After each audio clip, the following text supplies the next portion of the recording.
Welcome to my channel এমরিমিম lifestyle. Thumbnail দেখে তো বুঝেই গেছেন আজ আমি কি বানাচ্ছি। তো চলুন কিভাবে বাড়িতে পারফেক্ট ফুচকা বানানো যায় দেখে নিই। বাজার থেকে ফুচকা তো অনেক খেয়েছেন, এবার আসুন বাড়িতে পারফেক্ট ফুচকা বানিয়ে খাই।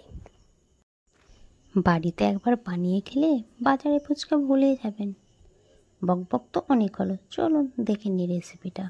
দেখুন আমি একটা বড় পাত্র নিয়ে নিয়েছি। এবার মেজারমেন্টের কাপে 1 কাপ সুজি আর 3 কাপ আটা নিয়ে নিয়েছি। আর যাদের মেজারমেন্ট কাপ নয় তারা যে কোনো কাপ বা বাটি দিয়ে মেপে নেবেন, তবে যে কাপে সুজি মাপবেন সে কাপে আটাটা নেবেন। এখানে আমি আটার ফুচকা বানিয়েছি, এটা ময়দারও হয়, তো আমি আটার বানিয়েছি।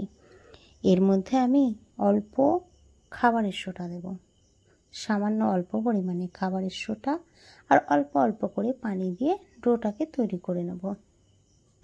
আমি গ্যারান্টি দিলাম, একবার বাড়িতে বানিয়ে খেয়ে দেখুন, বারবার খেতে ইচ্ছে করবে। বাড়িতে বানানোর ফলে হেলদিও হবে আর টেস্টিও হবে। দেখুন আমার ডোটা মাখা হয়ে গিয়েছে।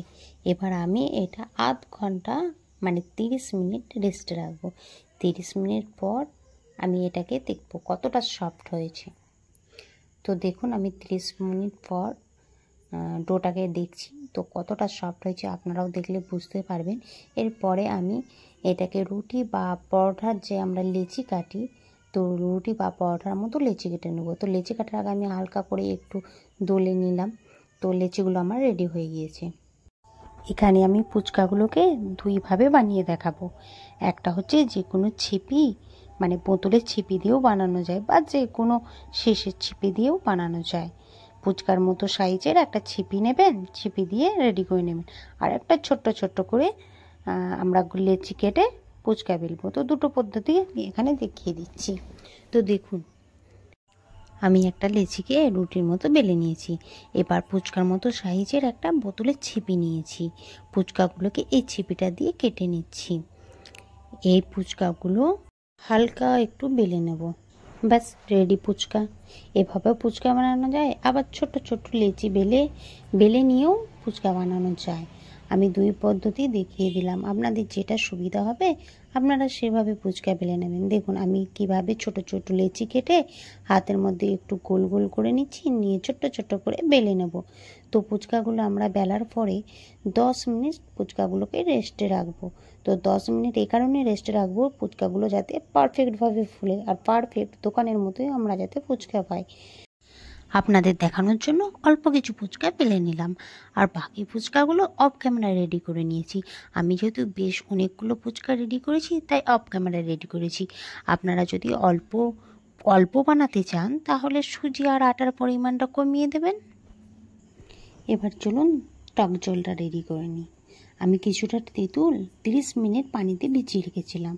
এখন ভেজানো তেঁতুলটা ভালো করে চটকে নেব। এবার তেঁতুল পানিটাকে একটা ছাঁকনি দিয়ে ছেঁকে নেব। এবার পানিতে চিলি ফ্লেক্স, লঙ্কা গুঁড়ো, ভাজা জিরে গুঁড়ো, ভাজা ধনে গুঁড়ো, বিট লবণ আর স্বাদ মতো নুন আর জল দিয়ে ভালো করে নেড়ে দেব।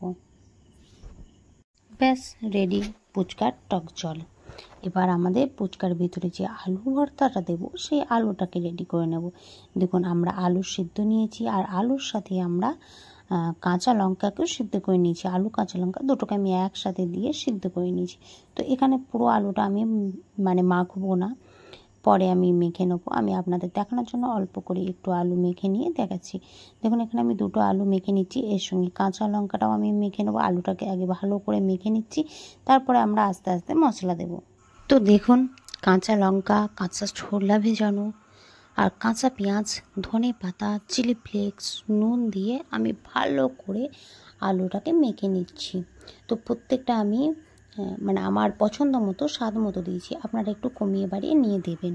আপনারা যেরকম পছন্দ করবেন সেরকমভাবে কাঁচা পেঁয়াজ ধনে পাতা ইউজ করবেন।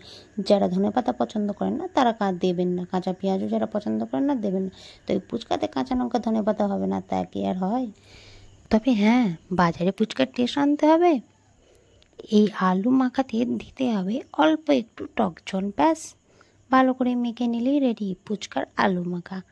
এবার চলুন ফুচকাগুলো ভেজে নেওয়া যাক। দেখুন আমি গ্যাস অন করে কড়াইতে তেল বসিয়ে দিয়েছি। এবার তেল গরম হলে একটা একটা করে ফুচকা তেলে ছেড়ে দেব। দেখুন প্রত্যেকটা ফুচকা কীভাবে গোল গোল হয়ে ফুলে গেছে। তো দেখুন ফুচকাগুলো কতটা ক্রিস্পি হয়েছে। চলুন বাকি ফুচকাগুলো ভেজে নিই। এবার আমি ফুচকাগুলোর মধ্যে আলু মাখা দিয়ে নিই। আর হ্যাঁ, যে ফুচকাগুলো ফুলবে না সেগুলো থেকে দু একটা আলু মাখার মধ্যে গুঁড়ো করে দেবেন, তবেই না পারফেক্ট বাজারের মতো ফুচকা হবে, তাই না? প্রথমে ফুচকাগুলো বুড়ো আঙুল দিয়ে ভেঙে তার মধ্যে আলু মাখা ভরে নেব। দেখুন আমার ফুচকাগুলো খুব গরম ছিল, তাই ঠিকঠাকভাবে ভাঙতে পারছিলাম না। তো ঠান্ডা হয়ে গেলে ভালোভাবে ভাঙা যাবে। আমার ভিডিওটা যদি ভালো লাগে লাইক কমেন্ট অ্যান্ড শেয়ার করবেন। আর হ্যাঁ, সাবস্ক্রাইবও করে দেবেন, পাশে ঘন্টাটাও বাজিয়ে পাশে থাকবেন। কোনো ভুল টুটি হলে প্লিজ ক্ষমার চোখে দেখবেন। দেখুন ফুচকাগুলোতে আলু মাখা দিয়ে রেডি করে নিয়েছি। এবারে কাঁচা পেঁয়াজ আর ধনে পাতা দিয়ে টক জলে ডুবিয়ে খেয়ে দেখুন, ভুলে যাবেন বাজারের ফুচকা। এটা তো হলো কলকাতার ফেমাস ফুচকা। নেক্সট ভিডিওতে থাকবে মুম্বাই স্টাইলের পানিপুরি বা ফুচকা, সঙ্গে থাকবে আরও দুটো রেসিপি। চোখ রাখুন আমার চ্যানেলে। Bye bye.